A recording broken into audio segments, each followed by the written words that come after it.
Как да сменим маншон на вътрешното каре на дългата полоска на Peugeot Boxer? Ето го.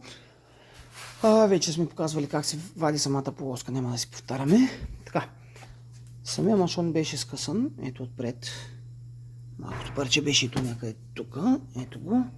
Така, режем го, махаме двете скоби от двете страни и го режем. Махаме го настрани да ни пречи.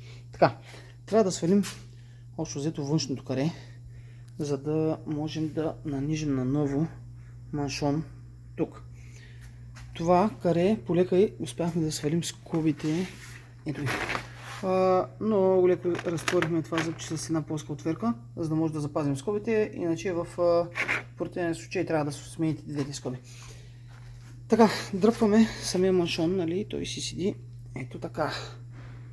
Така, дръпваме го навътре, за да може да ни пречи. След това карето е натикано ето тук. Вземем един чук и започваме сега. Малко трудно да ви го покажа. Ще трябва да го вкараме леко. Така, карето седи ето така. Вътре има ето тази зегерка, която седи е така на уста, само че от другата страна, която реално хваща карето да не излиза.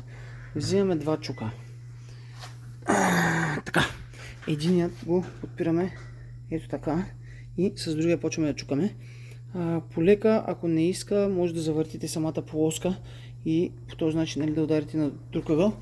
Полека, ако не е нещо зверски заяло, където излиза.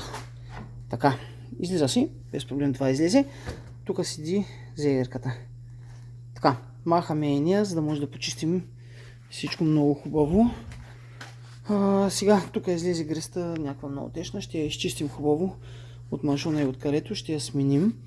И така, когато вече извадим и този маншон, вадим го от полоската на външното каре, вече можем спокойно да нанижим маншона на вътрешното каре, слагаме го, задължително грес, стягаме двете скоби, тук слагаме ново грес, слагаме зегерката и когато сложим карето, трябва да причукаме външния край с чук, за да може да премине през зегерката и да хване. Когато прекарате навътре ето тази част тук с шлиците, доближете шлиците до зегерката и полека с една отверка натиснете двата края. Ето е как е. Значи тя седи тук вътре.